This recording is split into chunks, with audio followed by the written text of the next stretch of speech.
Hello and welcome to another IELTS speaking practice video. So today it's July the 11th. Actually, yesterday was my birthday. Wow. Yeah, happy Wow. birthday. Oh, thank you so much. Okay, so today Miss Tu is continuing her speaking practice today. So let's start with part one first. Randomly, okay? So let's try 85 then, perfume. So when you talk about perfume, when you ask about perfume, you can actually talk about deodorant, the thing that makes people smell less. People in the past, they used to smell much, much worse than now. I'm not saying that these days people don't smell bad, but they do. If they don't take a shower often, and if they work a lot physically, and if they sweat, it's gonna smell so bad.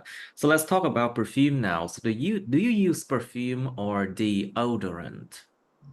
Yes, I do use perfume, but I do not usually use it. Mostly, I will use perfume when I go to some special events, like or some special, or when I hang out with my friends. Mm-hmm. But normally, I wouldn't use much perfume when I go to school.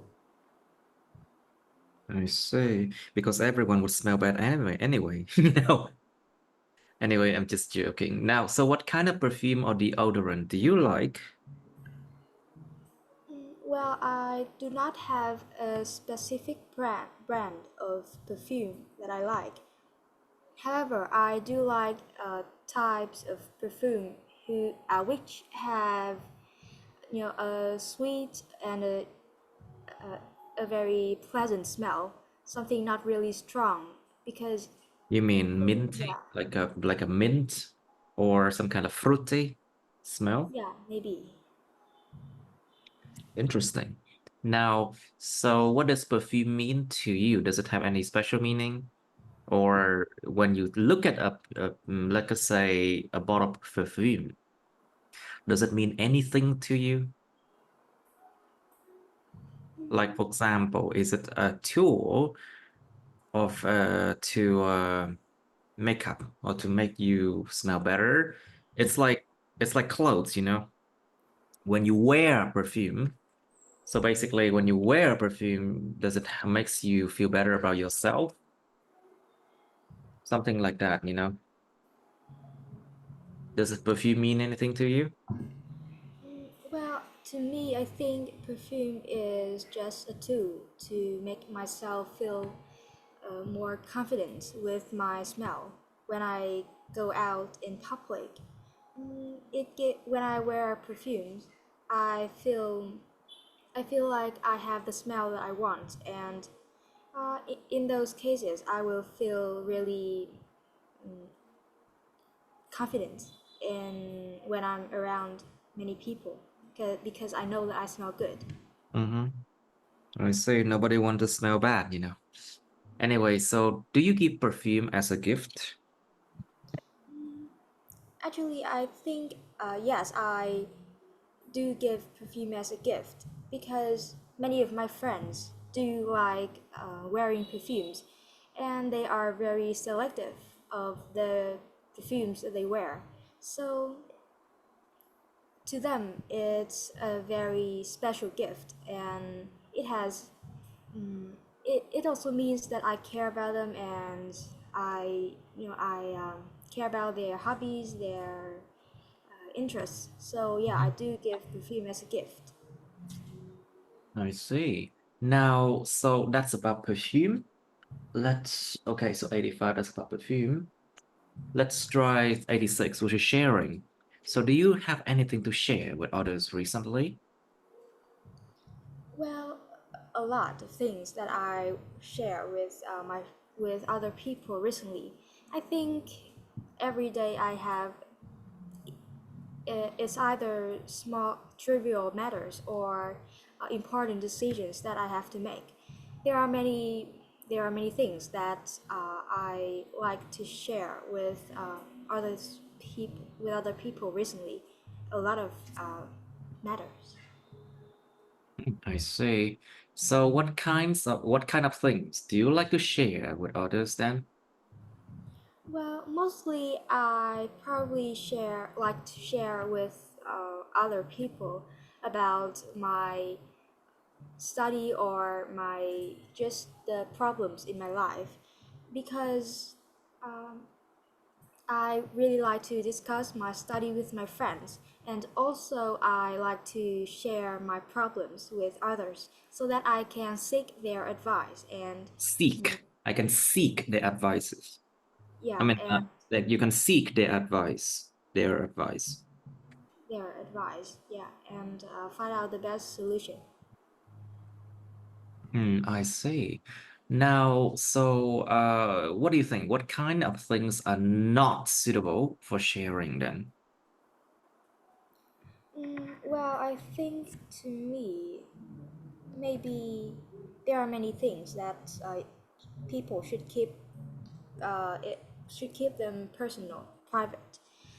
For example, it can be about money or salary of someone. I think that's Mm-hmm. a pretty sensitive matter to mention in any conversations.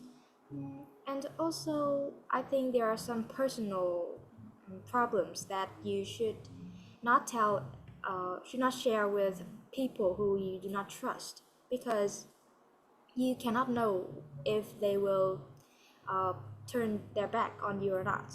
Mm-hmm. So I think you should like consider seriously about the things that you want to share with others. Mm.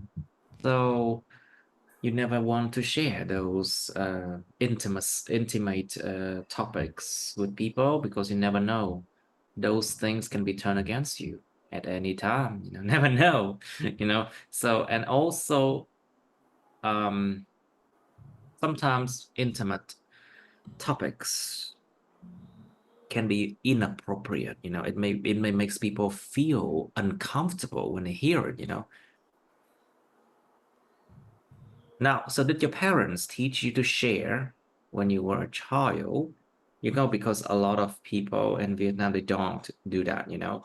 They're just afraid that their children, if they share with the others, they may get infected or sick or they may get bullied or something like that, you know. It's weird. So did your parents teach you to share when you were a child? Yes, when I was a child, my parents did teach me to share, but only share the things that are the suitable things, uh, because most of the cases, my parents said that sharing means caring. So if you try to keep something to yourself, it will mean that you are a selfish and not a thoughtless person. So when you share with other people, it will help to develop very deep relationships. However, there are some things that my parents told me not to share. For example, about my personal problems or my private or something that I should keep to myself because if they are get leaked, it will cause a lot of damage to me. I see. You never want to share, like, you know, things that can cause damage later. But the thing here is sharing is caring too. You know, it can help you make friends and new connections too, which might be beneficial in the future. Now, let's go to 87, which is daily routine. So what is your morning or weekend routine then? Well, my morning routine will be me waking up at 6 o'clock, and then I start to go to school, and every day I do the same routine. And also, and however, on the weekend, I usually get up really late. So because I do not have school, and mostly I will skip breakfast on weekends. You skip breakfast and weekend, it means you eat just lunch, right? Or brunch. It's people call it brunch. Actually, it's breakfast and lunch combined become brunch, but don't use that word in IELTS then. So you just have very late breakfast or just have lunch immediately, right? Yeah, on the weekend. Hmm. So is breakfast important, do you think? Yeah, I think breakfast is really important because it's the meal at the start of the day, and I think having breakfast will give you the energy to to do your activities throughout the day without getting tired or Mhm. uh, feeling upset because you are hungry throughout the day. So I think it is important to have breakfast. I see. So, do you like to do the same thing every day? Or it's like you prefer that every day be a bit different, you know?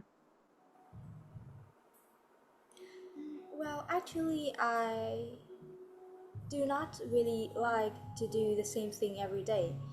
I think I'm a person who really likes the new challenge, the new things that I can cope with every single day. I think it gives me, I think it's very thrilling to me. It gives me the incentive to try more every single day.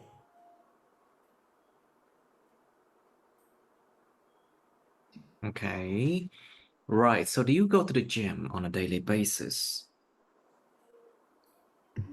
Actually, I have never been to the gym, so a lot of my friends have been to the gym and they have asked me to join them, but I haven't had any chance to go to the gym.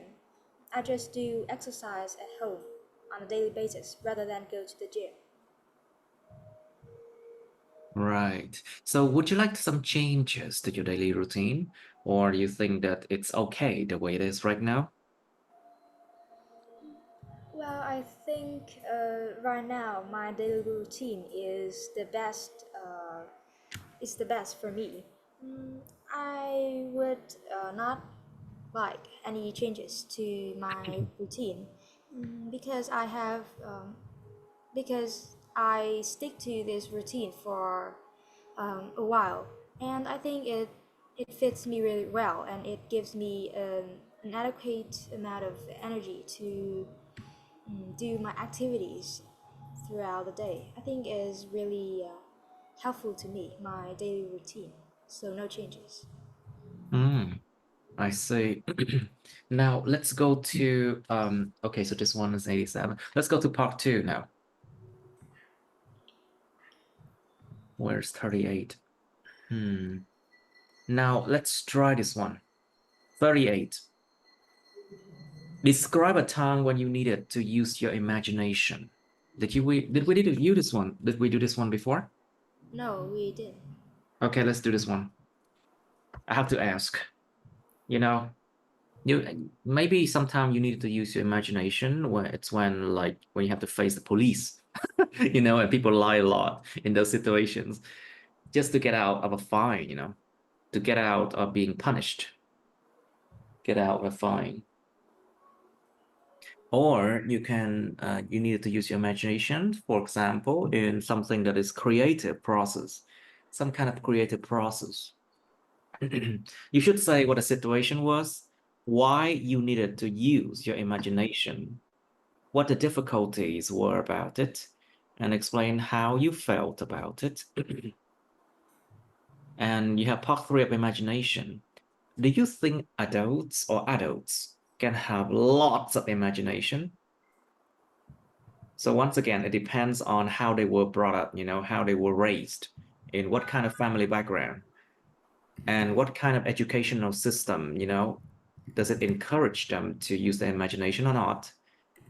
And also, it depends. I don't think age does matter that much because I've seen a lot of adults who have very good imagination, especially when they have to lie a lot, which is joking. And in when they work in creative fields like designing, marketing, or something like that. Of course, they do use their imagination a lot. Well, but of course, age do play some role in like making people less imaginative. Like for example, it's like when you grow older, you tend to accept life as it is. You do not ask many questions as when you were younger, you know? So that's what I think. Now, you can give some more examples. You should do that. Now, next question. Do you think imagination is essential for scientists? Scientists, the people who work in a lab, the people who work with data a lot, they have to analyze the data. They have to draw graphs. They have to do a lot of experiments, which are very repetitive, very, very repetitive, and very, very monotonous. Trust me. You can trust me on that. Monotonous, very boring. Đơn điệu cực kỳ luôn á. It's like when you do research. But the question is, do you think imagination is essential for scientists? Imagine if they have no imagination at all. How can they know where their research will lead to? Yeah? Where will their research go to? Yeah, we don't know. Like sometimes you have to think, you have to plan ahead what to do on a day, what to do in a month, and execute that plan. And without imagination, it's very tough to be able to go anywhere, you know, with research, I think. You can give some examples.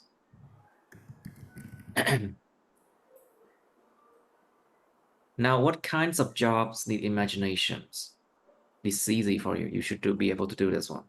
Now, so what subjects are helpful for children's imaginations? Remember that not just art, not just literature, you know, math can also help people to be imaginative too. Aside from helping people to be more logical, you know, math, especially geometry, đặc biệt là hình học đó nha. Especially geometry actually helps people to think in a 3D environment, in a 3D dimension. Ta suy nghĩ theo kiểu ba chiều á. And people need to imagine with that, you know. Right. And how can people build or improve their imagination? Like this question talks about people in general, you know. Should they try to change their routine? Should they try to, how can I say, do things differently? You know, because if you do the same thing every day, it's going to make you much less imaginative. And scientifically proven that living a boring life actually makes you die quicker, or it kills your imagination. It makes you less intelligent too, you know. I mean, that's science. I mean, I read that. Okay, so think about what I just said. Should people try to solve puzzles? Maybe solve puzzles. Maybe try to. Sometimes it actually helps to challenge yourself with a difficult task. Like for example, think of new solutions for problems. You can give examples for that.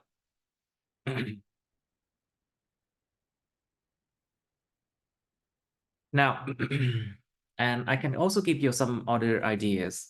Well, sometimes it's good to daydream, you know, mơ màng. Sometimes it's good to daydream, and daydreaming, when during daydreaming, you think that you don't actually do anything productive, but actually you do, because in your mind, your mind wanders around. Cái đầu mình nó giống như là nó cứ trôi lơ lửng, nó lang thang khắp nơi đó. Your mind just wanders around and you imagine new lands, new places. But actually, it helps people to imagine some new things in their life. Daydreaming actually is very important for keeping your mind sharp and also intelligent, you know. Without daydreaming, life would be extremely boring, you know. Okay, I can give you some more ideas, I think. Build, improve. Try to play more video games. Maybe try to read more. Reading actually encourages your brain to think logically, but also reading improves how your brain imagine the situation in your head, you know. Like for example, when you read words, like just words, no pictures whatsoever, it helps your brain to, it forces your brain to imagine like an image in your head about a situation. Like for example, if you read a novel, you can imagine the situation that the characters in the novels were in, right? Coi tiểu thuyết có thể mường tượng được là cái situation, những tình huống mà những cái nhân vật đó đang nằm trong tình huống như thế nào. And what happens to them, you know? Like how much, how intense, nặng nhẹ như thế nào, tình huống nó diễn ra nặng nhẹ như thế nào, theo hướng như thế nào, something like that. Well, reading more helps, and also learning more helps people to build the imagination too, you know, especially astrology, if you ask me. Yeah. All right, think about this one.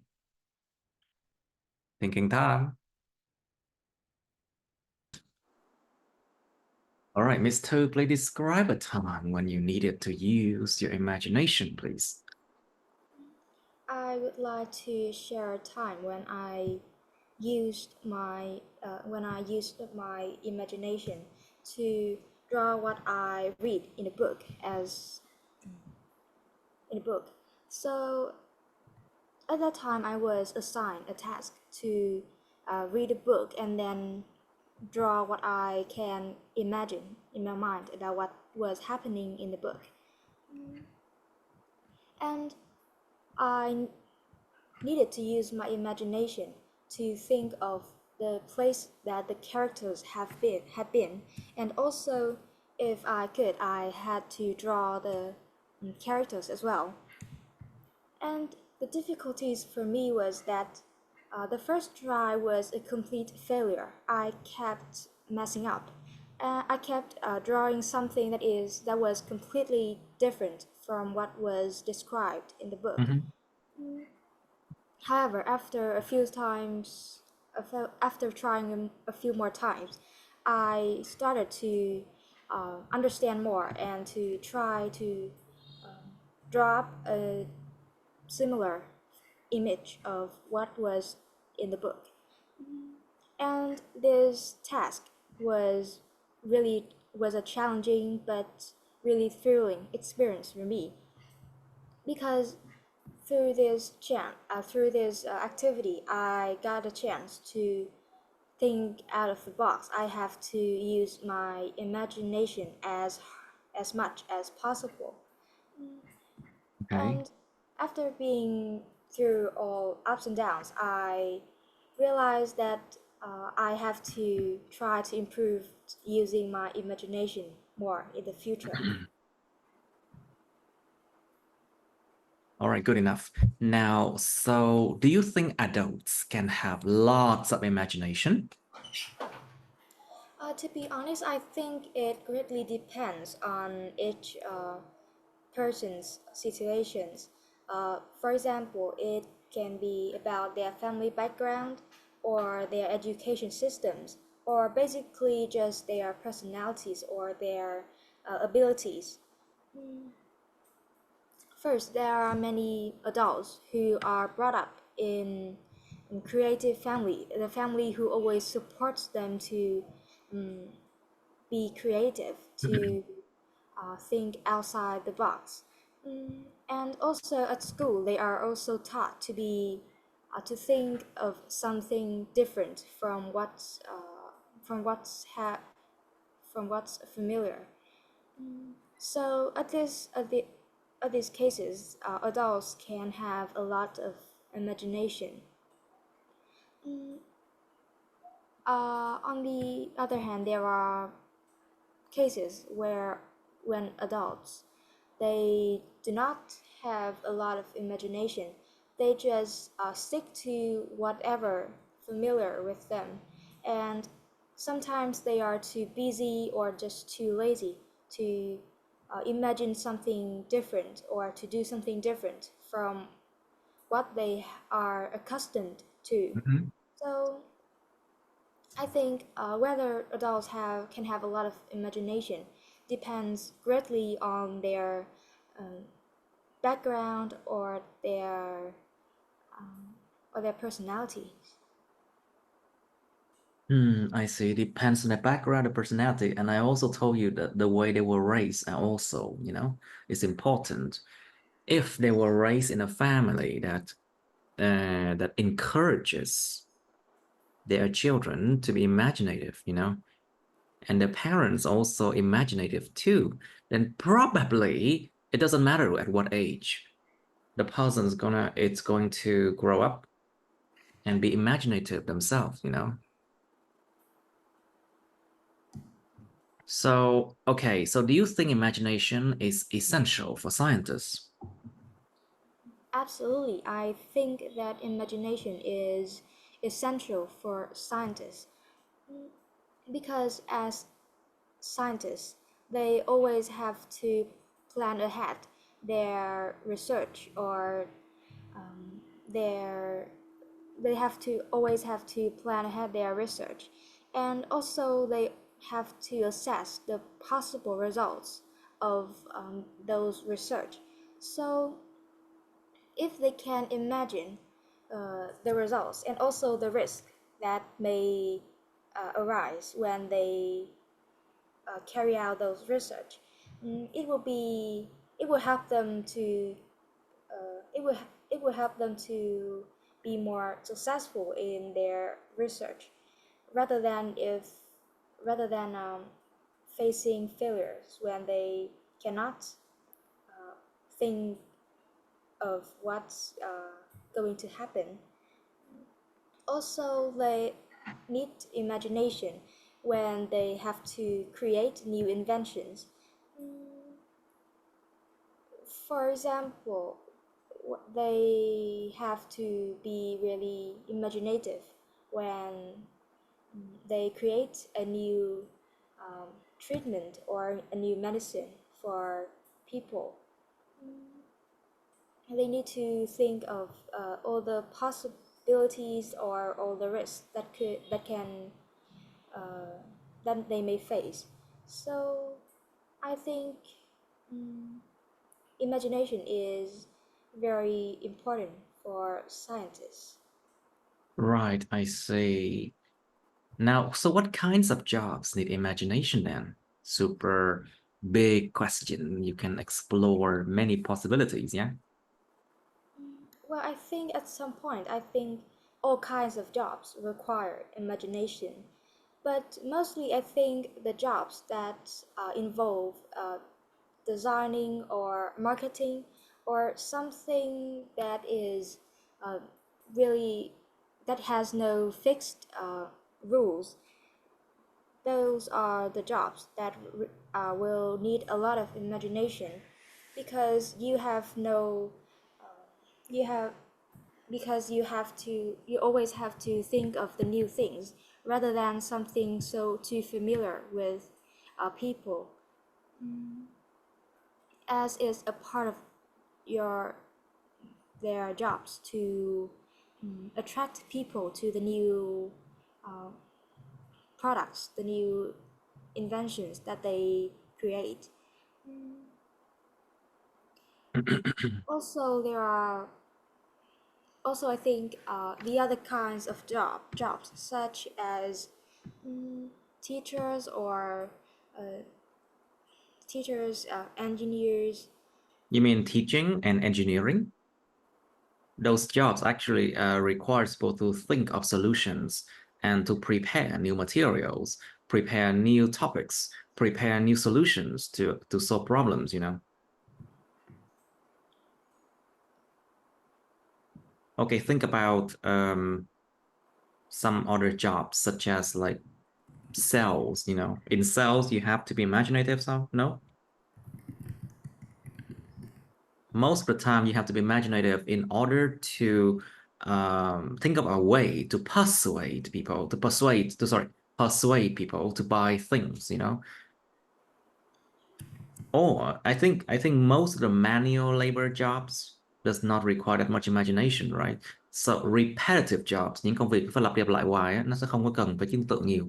Like most of the time, repetitive jobs, like for example, if you work in a factory, like as a worker, like a manual labor, a blue collar job, một công việc mà công nhân nè.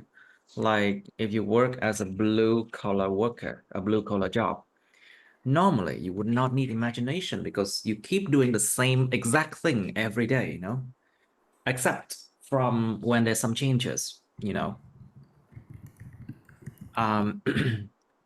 Think about white collar jobs. Like for example, white collar jobs such as, for example, if you work in an office, and you have to deal with paperwork a lot, that's when you have to be very precise, but also sometimes you have to be imaginative as well. I think as long as the job is not repetitive, it's going to need imagination, I think. That's just what I think. Please continue.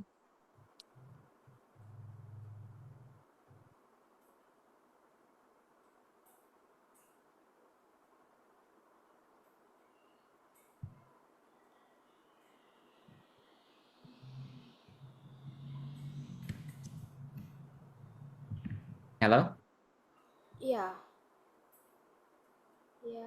You can continue with the jobs now. So, what subjects are you helpful for children's imagination? What do you think?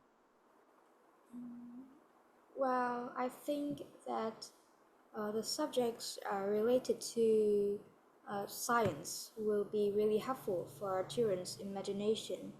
Mm, For example, in maths or science, you children always have to think of a solution or think of something completely different than what they have been familiar to with.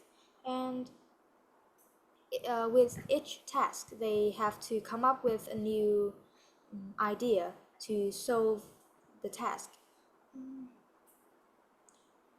So imagination is really helpful for their imagination. Or in geometry, in maths, uh, children have to children have to deal with the 3D dimension, and they have to always imagine the blocks in their mind so that they can clearly understand their task. Also, I think another subject can be really helpful for children's imagination is arts.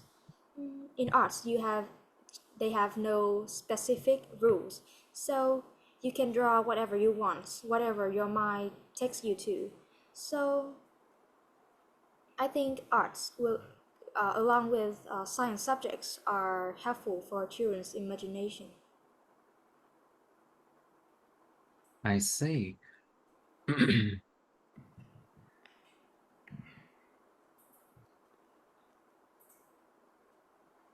Okay, so how can people build or improve their imagination then? There are many ways for people to build or to improve their imagination. First, I think people should try to change their routine. They shouldn't stick to just a fixed schedule on a daily basis.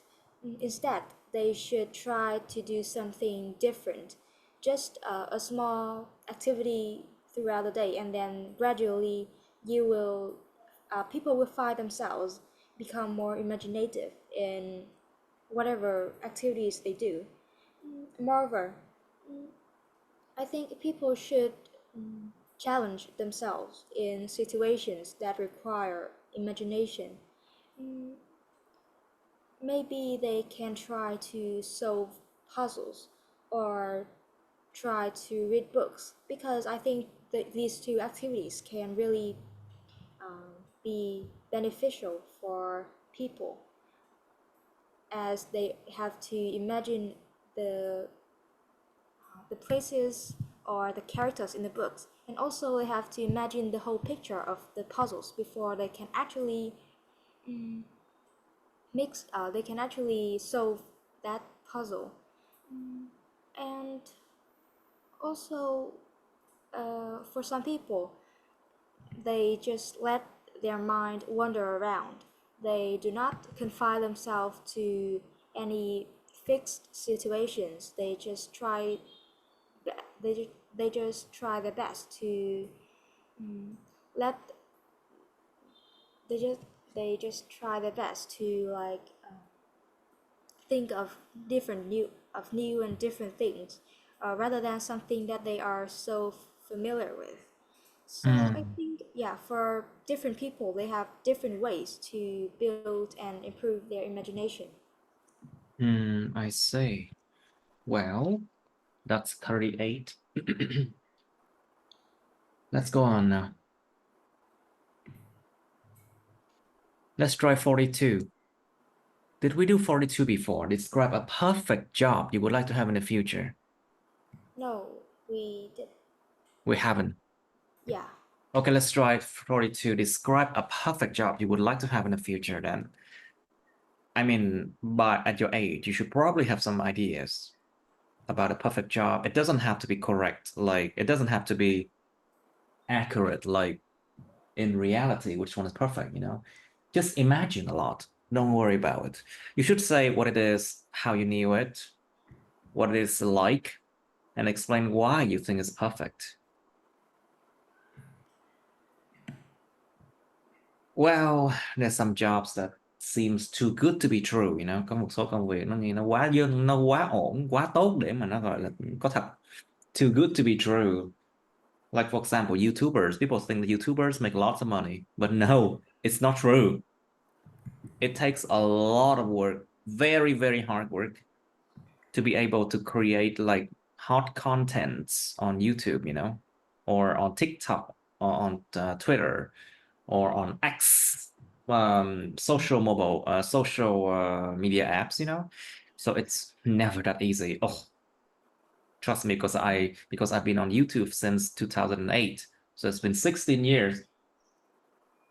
Anyway, top 3 of the choice of jobs. So what kinds of jobs do children like? You should be able to answer this one. I got a feeling like we did this one before. I don't know. Maybe I'm wrong though. And do children like to choose the same profession as their parents? I feel like we did this one before, right? No, we didn't. We haven't? No, we actually there's no, we haven't. I can't Jobs. believe it because anyway, we can do it again, no problem.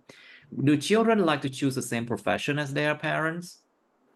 So think about in the same family, like 3 generations. Sometimes they keep doing the same thing, you know, 3 đời làm cùng cái nghề như thế. Like 3 generations, they keep doing the same thing. Basically, people think that the longer the family remain in the business, the better the quality of their products, you know. People often think like that. But sometimes it's not true, I think. Now, and in a lot of families, the parents would just try to encourage their children to do the same thing like them, you know.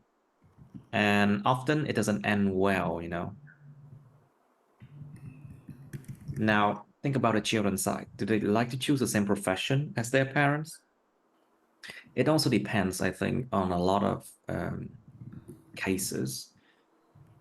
In medicine, for example, I've personally seen people who follow their parents as doctors, you know, or nurses a lot, because basically it's a very difficult, a very tough field. and it requires so many years of study and so much hard work. And actually quitting that job and do something else is difficult too, you know. But on the other hand, I've personally seen families where people just prefer to do something different, you know, because maybe they have seen their parents doing the same job since they were very young, and until the age, until the time that they have to choose a profession, maybe they want something else, you know. They're just so fed up with that, you know. Like for example, I've been teaching since I was 17 years old, so it's now for 18 years already. Oh my God, I'm old. I'm old. Anyway, and I'm already like a bit fed up, yeah. So that's why I'm also an astrologer. I'm also a YouTuber. I'm also a musician, and I'm also I write books, okay? And I still feel like I need to do more, you know, because I need the variety. It's so boring to do the same thing again and again, you know? To do the same thing again and again is super boring. Oh my God. I'm telling this from my heart, you know. Anyway, will people regret their career choices when they become older? Ah, think about the fact that when they realize that they should have followed something when they were younger, so they can have a better future, have more money, have more social, have better social standing or social status, you know. Maybe when they are older, they will regret. But to be honest with you, most people regret their career choices because they have actually they followed other people's advice, you know. If you follow your own passion, your own path, you would not regret that much, honestly thinking. Okay, so give some examples for that. Now you have to use your imagination a lot. Now, so what should people consider when choosing jobs then? Since you have not worked before, I'll give you some ideas. Of course, salary. The second thing is uh, the types of company. Like for example, there are private companies, công ty tư nhân, they are public owned company, công ty của nhà nước, public owned company, and also you have something sometimes people just when they choose jobs they can become freelancer, you know, like just like Mr. John. Yeah, I'm a freelancer. I work for myself. I mean, it has been great for me. And also you need to consider the fact that how's the market demand, nhu cầu thị trường của công việc đó như thế nào. Like are there a lot of demand for that kind of job? Are there a lot of demand for that kind of job, you know? Or how about the pay? Of course, like the payment for that job, is it good? And is it possible to remain in the same field for a long time? Do you know a lot of people, they actually wanted to become a flight attendant, you know? It's a trend. But the problem is being a flight attendant is actually a very tough job because you have to be very physically fit. You have to be healthy too, very healthy, in order to serve a lot of people within a limited amount of time. And also you have to be perceptive. Phải có cái nhìn nhận, quan sát tốt. You have to be able to observe, to be perceptive, to look at things, to hear, to smell, to see things that go wrong, so you can solve the problems quickly. And also the job demands that you need to look good. You need to be good looking too. And if you are more than 30 years old, it's possible that you will be fired, you know, because people no longer need you because you no longer look good, you know. You no longer look like beautiful. It's like a lot of airlines, they select candidates for being a flight attendants or being flight attendants based on their beauty, you know. And if you are more than 30 years old, your appearance become worse. You may no longer be hired, you know, may no longer get hired. So you lost a job, so you lose a job, you may have to do something else. So that's what I'm trying to say. Is it possible to remain in the same field for a long time? You know? Tức là đào thải. So it's what's it called? I forgot that. I forgot that term. But never mind that. You don't have to know the exact term, you know. It's possible to go around and then try to describe that term, you know. Không cần nhất thiết phải biết cái term mà nó technical, mà nó chuyên ngành như vậy đâu. Mình có thể đi vòng vòng mình giải thích cái term đó cũng được. All right. Also, you have to think about the chances of promotion. Is it easy to be promoted to a higher managerial position, you know? Managerial position, vị trí quản lý. Is it easy to get promoted to a managerial position or not? And if something happens to me, if something happened to the company, is it easy for me to switch to a different field, you know? Có dễ dàng chuyển ngành nếu công ty có vấn đề gì đó không, hay là mình gặp vấn đề gì đó không?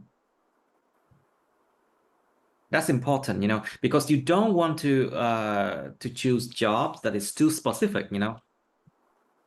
You don't want to choose job that is too specific, and it's difficult to switch to a different field, you know. You might want to find jobs that are more versatile. Versatile. It means you can do many things with it. Linh hoạt, làm được nhiều thứ. Đa năng, linh hoạt. So you want to choose jobs that are more versatile,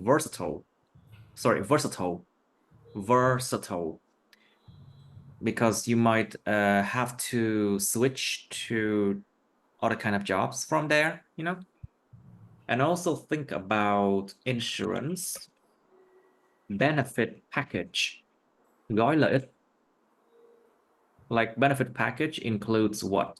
It includes paid vacation, đi nghỉ mát, được trả lương. Paid vacations. It includes, of course, free medical checkup, khám sức khỏe miễn phí. And also, you need to think about what else? Free medical checkup, paid vacations, tax, and how about tax?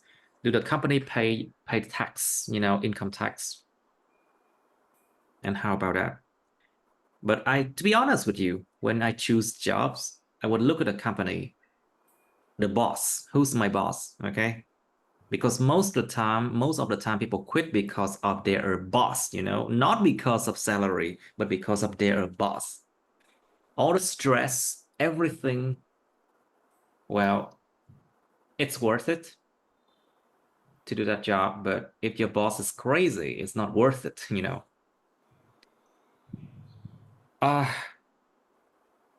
Yeah, those are the things. And also you have to think about if the job fits, does it fit your personality or not? Like, for example, if you are an introvert, you would not like to choose a job where you have to meet a lot of people, right? Like, for example, sales. For example, customer service. Phục vụ khách hàng, dịch vụ khách hàng. You wouldn't want to meet many people, you know, if you're an introvert. And also think about sometimes company asks you to do overtime, you know. Làm việc quá lố giờ không được trả tiền. Sometimes you have to do overtime without payment. And that is a sign that you need to quit that job, you know. one of the sign. Một dấu hiệu để công ty đó nó đang ngược đãi mình, để phải nghỉ. They ask you to do overtime without mentioning like payment, something like that. All right, so that's some ideas. Yep. Okay, thinking time. Okay, Ms. Thư, please describe a perfect job you would like to have in the future. So in the future, I would like to be an astronaut. Well, as a little girl, I was really interested in the space and the planets. And as I grow older, I still have a certain fascination uh, about this subject of outer space. Mm. And being an astronaut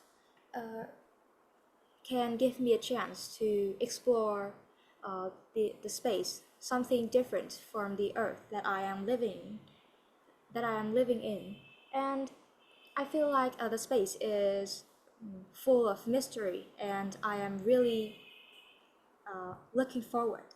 I'm really eager to find out the truth, to discover, to explore the space.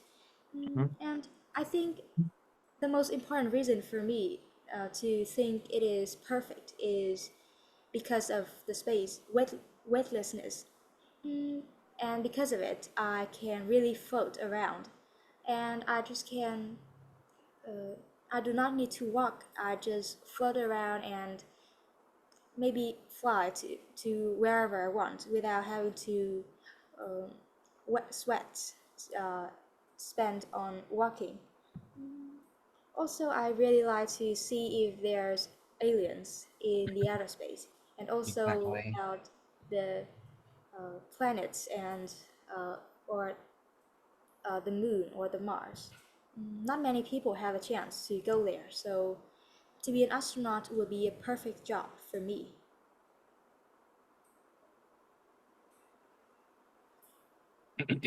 I see. Well, it's good because when I was younger, I actually wanted to be an astronaut, but it's never easy, you know. And being astronauts, you need to be very, you need to have a very good academic credential, and also you have to be very physically fit. So everything must be perfect, you know. You even have to be in the army or something in order to have the best health possible, you know. So everything about you must be perfect, perfect, you know. It's like that. And of course, this job pays well because of that. Now, so let's go to part 3. So what kinds of job do children like? I think children like to do a lot of jobs, such as they want to be teachers or doctors or singers. I think those are really popular among children, the dreams. For teaching, I think children really like to pretend to be teachers, and then Mm-hmm. probably they will try to set up a classroom or try to teach their younger siblings or their cousins something, and they try to read on the board, to write on the board something Mm-hmm. that they have learned, and they can teach their brothers or sisters, and I think that's really popular among children. Also, many children want to be doctors because they think that doctors are the occupation that can help them to save a lot of lives, and Mm-hmm. they can be really useful in the future. And also, there are many toys that are related to this occupation, and in this way, children get more access to the knowledge to this job of being a doctor. And moreover, I think they do like to become singers. There are many children who love singing, since they were small, and they like singing, and they like the people around them uh, complimenting on their singing and giving them applause and applaud them. So in general, I think with different children, they have various dreams of their future jobs. They really have different interests. Right. So do children like to choose the same profession as their parents? To be honest, I think it depends greatly on their on each child. On the one hand, there are children who like to choose the same profession as their parents because their parents are already familiar with their job. So it's obvious that they know it really well. And it's probably is possible that they already have a high social standing, like they have a stable position in that profession that they are following. So as a result, when children follow the same path, their parents can well support them, and they will not face a lot of difficulties, thrive in their career. However, on the other hand, there are some children who just merely follow the path of their parents just to satisfy or to please their parents. Mm-hmm. And it doesn't end well. Yeah, and yeah, they end up maybe dropping out of their job or overcoming some problems. Of course, depression is the common issue. They would probably live a very miserable life, you know. Remember, pleasing others is actually a prerequisite for a miserable life. Làm hài lòng người khác là một cái tiền đề cho một cuộc sống mà rất đáng thương hại. No, it's a prerequisite for a miserable life. So, well, what else do you want to say? Yeah, and there are the third type of children who just want to do something completely different from their parents. They want to, because I think maybe they have seen their parents doing their job, or they have seen uh, how demanding their parents' job or how hard it is. So they just want to choose another job for themselves rather than choose the same thing as their parents did. Mm-hmm. So I think it depends greatly on each on different children. Mm-hmm. Okay, so so will people regret their career choices when they become older? Well, I think the majority of people maybe they will really regret their choices of career when they become older. And I think the most important factor would be the different viewpoints when they are young and when they are old. To be more specific, when they are young, they are really passionate and they really want to pursue something that they are really interested in. So, as a result, they may choose the jobs with low income but give them the job satisfaction. However, when they grow older, they realize that their passion will not be the only thing that they need to care about. They are burdened with a lot of things in their life about money. The most important matter is money, or Well, not always. Up to the point that if you earn a lot, then if you even earn more, it doesn't really matter anymore. So I think it's job satisfaction is actually very important too. If you are not satisfied with your job, then it's very possible that you will quit, you know. Well, Years ago, it was like 9 years ago, I used to earn like a lot. But then I quit that job, and then basically I was very unsatisfied.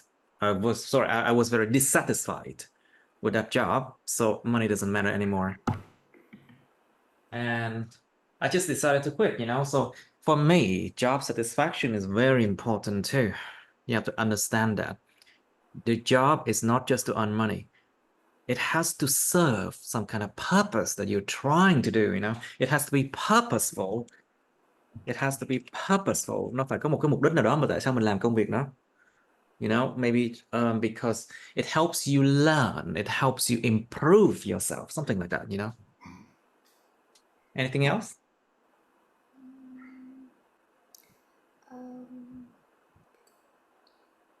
Yeah, I think that's all. The different viewpoints. I see. Now, so what should people consider when choosing jobs then? When choosing jobs, people should take into consideration a lot of things. First, they should think about the salary of the company they are going in for. Because doing a job means you have to earn enough money for yourself or a desirable salary for yourself. So the salary I think, will be of utmost importance when you choose a job, whether it is enough for you or not, or whether the salary matches with the workload you are required to do. And also, I think the bonus will also be would also be considered when choosing jobs. And second, the workplace environment will also be really important when choosing jobs. Sometimes people choose jobs, and when they actually get into work, they realize that they are put under too much stress, pressure. So gradually they will grow the dissatisfaction or They will grow dissatisfied. they will grow dissatisfied with their jobs, which can lead to Which can lead to like a lot of resentment, a lot of stress, a lot of unnecessary hate with the job and the people in the job, something like that, and also maybe it can also reduce the productivity or the quality of the work that Okay. they are doing, and it can really harm both the company and the people. And I think the third thing that people should consider when choosing jobs is about their interest or their passion. As a matter of fact, when people choose something that they are not passionate about, I think they will get bored easily, and they do not have enough job satisfaction, and in the long run they will easily get a lot of resentment towards their job, and some people even drop out of their career. Okay. And Like me. It was like, okay. How about the thing I told you about, like how the company treats the people with benefit packages, insurance, and things like that?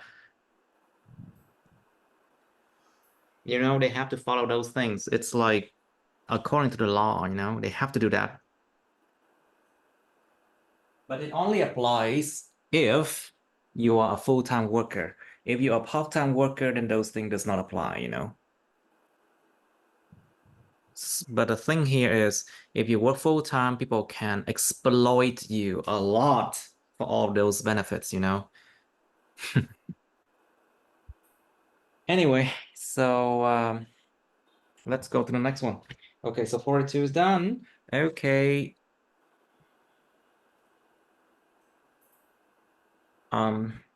Let's try okay, these things are just okay, I can say okay, let's do 66. Describe a situation when you have to be polite. You should say what situation it was, who were there, and why you had to be polite, and explain how you showed politeness.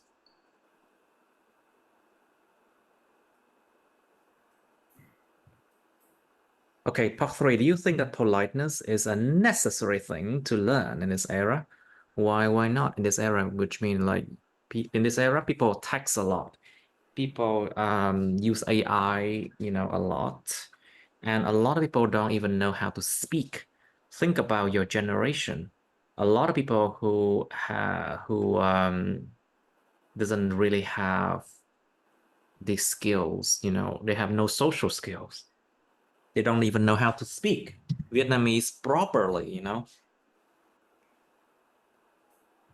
Think about that. Let alone talking about politeness, I think. Well, do you think that politeness is a necessary thing to learn in this era? Think about the fact that in any job, if you're not polite, people will not want to deal with you. And it's difficult, or if not saying impossible, to carry out work without being polite, I think. I mean, in any era, you have to deal with people anyway. So, like, for example, customers, you have to talk to them, you have to communicate, and you have to converse with them anyway. So, I still think it's important. Now, in which situations do people need to be polite? Think about the fact that in most situations, I think people need to be polite, except from when they are angry or when there's violence involved, or when you have to be swift and take action, Khi mình phải hành động nhanh chóng hoặc là khi mà không cần có bạo lực á, thì không ai polite nổi đâu. Nobody is polite when you have to use violence. But most of the cases, you have to be polite. You have to be polite to people who do like manual labor as well, like sweeping the streets.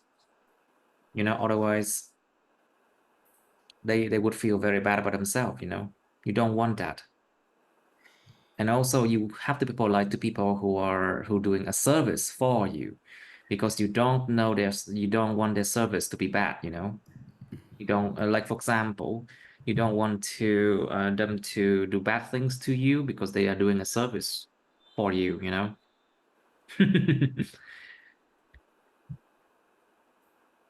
So I think most of the cases, I mean, you have to be polite, but you don't have to be polite to people who are rude to you or people who are so mean to you. That's what I learned, because if you are polite to them, you're actually showing some kind of weakness, and they can exploit your weakness. Họ có thể thấy mình yếu đuối, xong rồi họ lợi dụng cái điều đó, So do people always have to show politeness? Why not? So it's very similar to this one. But you have to talk about, like, now, what situation should you not show politeness, like what I talked about before. Okay. Let's think about it. Okay, Mr. Please describe a situation when you had to be polite, please.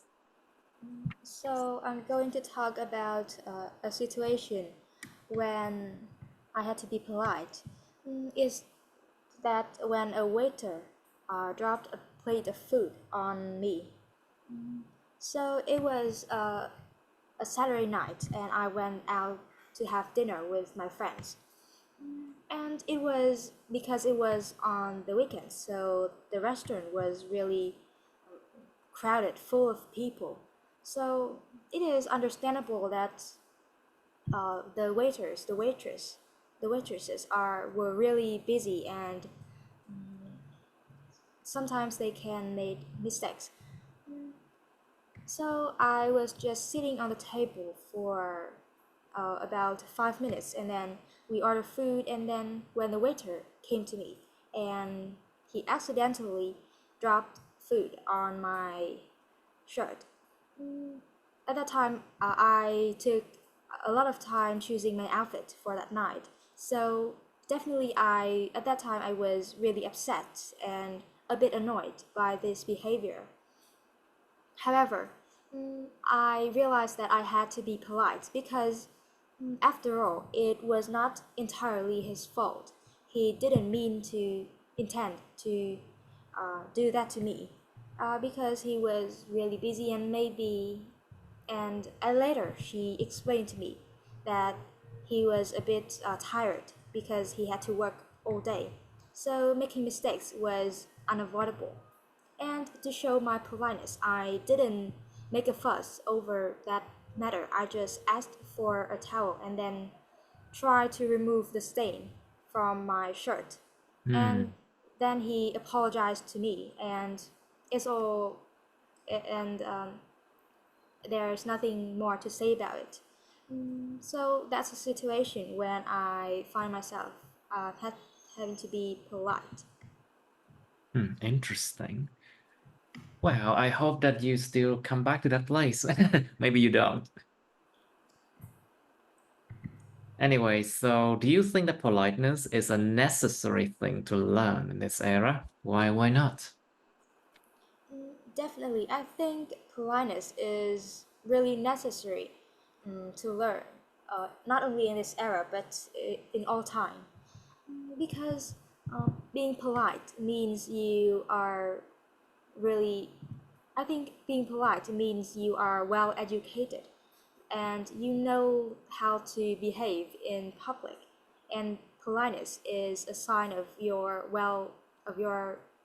high education, uh, or your personality.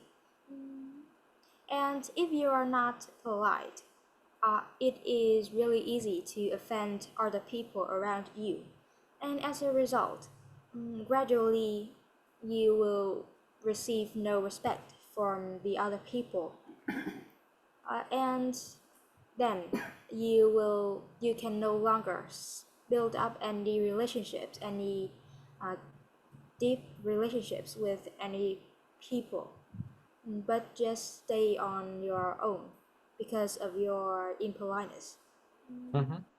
So I think it is very necessary to be polite in this era. I see. Now, so in which situation do people need to be polite then? Let's talk about each individual situations then. Well, I think most of the situations will require people to be polite. For example, when they have to face something that upsets, that annoys them, but they are in public. They? What do you mean they? People, Who is that? yeah, people in public. Yeah. Hmm. For example, maybe when they are waiting in line for something, and then somebody just um, cuts the line, and I think you should not try to um, have a fight with them, but you just need. I think you should know how to behave, or just tell them that you have been there before, or say that the people around you are the witnesses of your uh, waiting for longer than the person who cuts the line. Mhm. I agree with that. And also, I think sometimes in situations in restaurants or in the coffee shop, the people who do the service for you, the waiters. Mm-hmm. Or sometimes they can mix up your orders Mm-hmm. if the place is too crowded with people. I think that's um, I think that's inevitable because everybody has to Inevitable. inevitable. Mm-hmm. Yeah, because everybody can make mistakes, but and also the place is really uh, crowded. So if they do not show any sign of disrespect to you, I think you should try to be polite and not try to have a fight with the waiters. I don't think fighting with waiters is ever worth it, or fighting with people. I mean, because what can you gain from fighting with people like a waiter? Yeah, are you fighting so that they can get fired or something? It's like I don't think it's really worth it either. So do people always have to show politeness? Why not? Well, I think in most cases it is really important to show politeness. But there are also many situations when people just cannot put up with terrible behaviors Mm-hmm. and they shouldn't show politeness. First, to talk about showing politeness, I think in most situations, people should be polite about many things. Mm, They do not have to uh, make a fuss over something. They just instead, I think they can just try to they can just try to respond in a very polite way that without annoying anybody else. In public, if you face something that upsets you, I think you shouldn't try to fight or have conflicts with the people. Mm-hmm. Instead, I think you should try to behave more softly or just tell them shouldn't do it. However, if they do not take in your advice, if they continue to disrespecting you or just trying to have a fight with you, I think it is the situation that you shouldn't show any politeness. You shouldn't put up with any kind of unacceptable behaviors from other people because uh, you are the only one who are being annoyed, and the other people they will just get away with it. I Mm. think so. Yeah, in most cases you should show politeness, but When in people are certain rude to you, you don't have situations, yeah, to. you shouldn't tolerate with those people. Don't put up with people being rude, and don't show politeness to people who are rude to you. You don't want to be weak, appear weak in front of those people. You don't. Trust me. Now, so that is 66. Let's try something else. So let's do 86 now. Describe a time you were friendly to someone you didn't like at all. Of course, it's like faking it, of course, but you should say when and where it happened, who he or she was, why you didn't like this person. Explain why you were friendly to him or her on that occasion. Maybe it's like because you had to show politeness because they are your relative, for example. You know, sometimes, sometimes relatives can be a big pain to tolerate. You know, you didn't like them, but you have to be polite because you're in a family gathering, for example, something like that. Or when you're in the same workplace, you don't like some people, but you have to be friendly to them because you don't want to get into trouble. You know, you don't want to Don't want them to disturb you, don't want them to jeopardize or to do some harm to your work, something like that. Now, part 3. Why are people friendly with a person they don't like? Is it a common behavior? I think you probably know the answer for this one. Okay, so what kinds of people are usually friendly? Remember, it's not just about their personality. It can be because what they can gain from being friendly too. Like, for example, if you are not friendly, you cannot be a waiter or any kind of, customer. If you serve people, you have to be friendly somehow. Or if you want to sell them something, if you're a salesman or woman, you have to be friendly somehow. So it depends on the kind of job that you have to be friendly, or what you can gain from being friendly. You have to think about that as well. Okay, and also think about the fact that friendly people are often, of course, they make a lot of friends, and people are more drawn to them. They're less friendly, they're less lonely, something like that, but not all the time. Now, so what are the differences between being friendly and being polite? So if you're polite, you don't want to make a fuss about it, but you don't want to be close to them.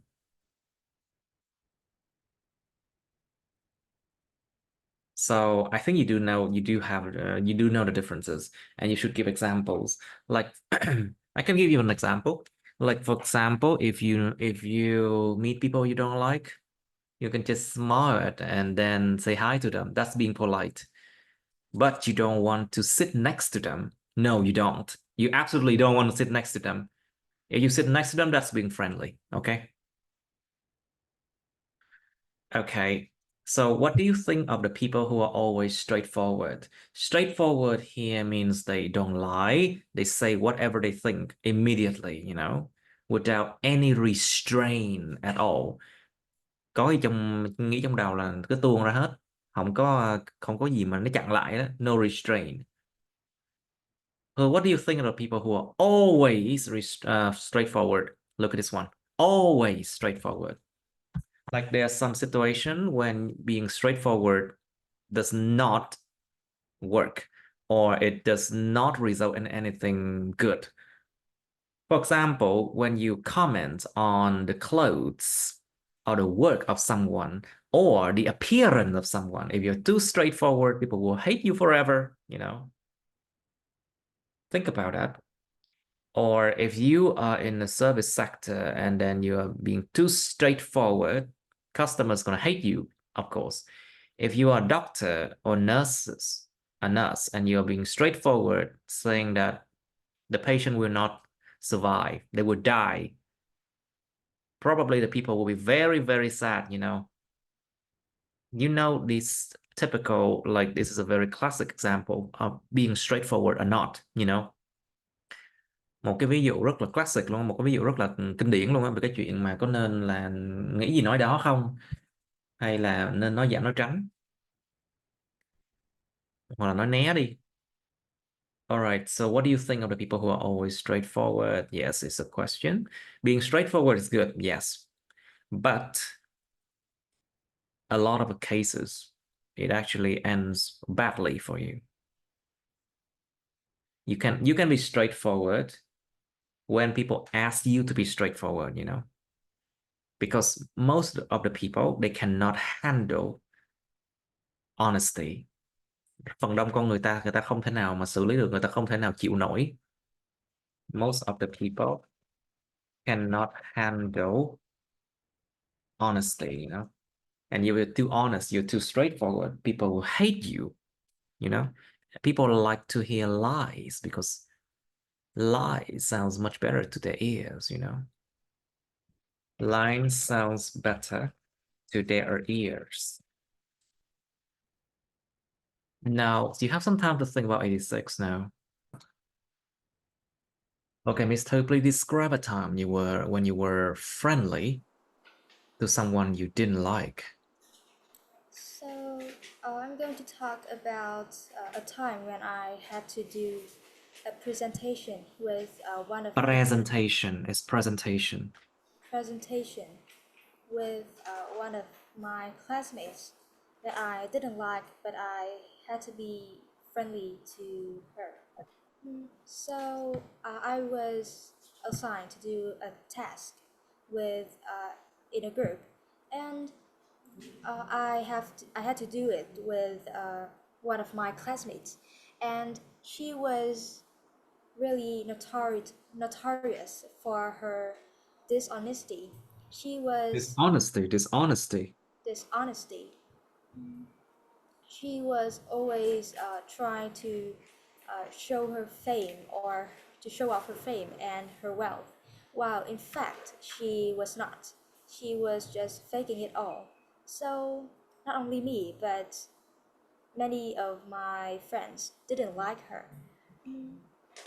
And however, however, I didn't like her, but I I really had to be friendly with her so that we can get our work done because we worked in a group. So we have to always respect or always have to be nice to each other so that we can um, reach an agreement to present our work. And this occasion, actually, when I actually worked with her, it seemed clearer to me that she Mhm. was really annoying. She always tried to dismiss everybody's ideas, but just wants everybody to do whatever she wanted, and that really delayed our progress of work. Well, but in the end, we just managed uh, to work to do the presentation, and yeah, and that's the time when I had to be friendly with her so that she Just wouldn't. to get the jobs done. Yeah. Just to get the jobs done. Yeah. And then adios. And then say bye. Okay, so part three. So why are people friendly with a person they don't like then? Well, I think uh, people are friendly with the person they don't like is probably because those are their relatives. Mhm. They may not really want to have a deep connection with those people, but because they are blood related, so in some way they have to be friendly with that person so that there will be no conflicts between the family members, which can be really terrible, detrimental to the atmosphere of the family. Moreover, there are many people who just who are just friendly with the person they do not like in order to gain benefits for themselves. In many cases, people may dislike someone and but they still try to be nice to treat them in the best way they can, just to gain benefits for themselves, so that that person will probably trust them or just or try or will give them something that they want. Mhm. And I think this case is really common among people. Hmm. So what kinds of people are usually friendly then? Well, I think it depends on the kinds of jobs that people do or their personalities as well. First, people who do the jobs such as doing waiters or doing in sales, they always have to be friendly to their consumers, to their clients, because they have because when they are friendly, their clients seem to be more pleasant with their service, And and also, I think it's actually a requirement, for the job. Giống như là một cái đòi hỏi luôn á, công việc nó bắt buộc phải như vậy. It's like a requirement when you do the job. If you're not friendly, then the business will be bad, very, very bad for the business, you know. It's like a requirement for the job. You must do that, otherwise you are fired, you know. All right, what else then? Yeah, and also it can depend on people's personalities. Some people are just born to be friendly. They are just friendly with whoever they see, whoever they know. And as a result, the people who have many friends may appear to be very friendly because good they can attract many good vibe, and that can really appealing to many people to have a Hmm. fun friend, to have a friendly friend. I see. Now, so what are the differences between being friendly and being polite? Well, being friendly, I think, in my opinion, I think being friendly means that you will treat them really nicely, and you will probably have a deeper relationship rather than being polite. Being polite can can maybe not only about uh, the people that you know, but you can also be polite with the strangers. And in many situations, people may have to be polite with someone they do not know at all, but they still have to show their politeness to those people. And being friendly, however, means that you have a very strong, you have a good good relationship or a deep relationship with someone. You know that person, and you have to treat them really nicely because you are close to them, not just Mhm. because you are being polite. So I actually am still polite to my friends, you know, because some friends, when they're too close together, they become much less polite. It sounds fun, yeah, but actually, I'm still polite to my friends too. I don't want to behave like rude or saying bad words much to my friends, you know, it's like that. I'm still polite to my friends too, and friendly too, of course. Now, so what do you think of the people who are always straightforward? Is it a good idea? Well, first, I think the people who are always straightforward is, as in some cases, is pretty good because it's really good to know that they are actually being honest. They say what they have in their mind. They not try to hide any feelings or any emotions or any thoughts from other people, so that we can really know that what they are saying is completely true.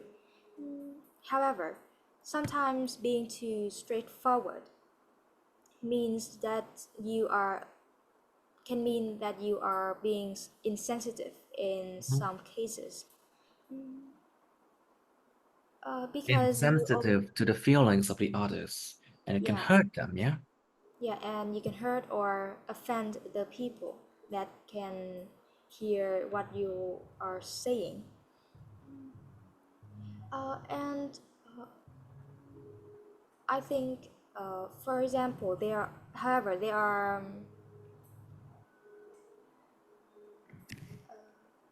and I think that for most people, lies sound better to their ears, although they probably know that what people are saying is just lies.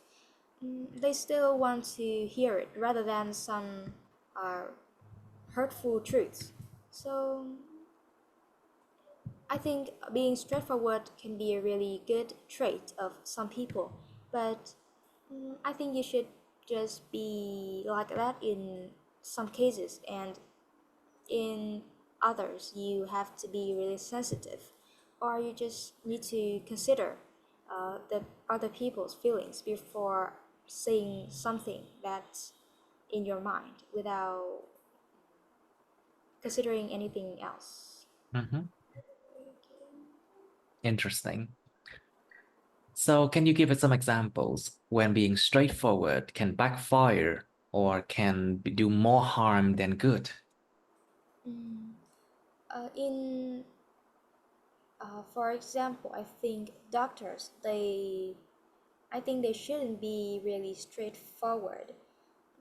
Because when you diagnose someone's problem, if it's too extreme, is too severe, I think doctors shouldn't just say, for example, they shouldn't say you can only live for a few days.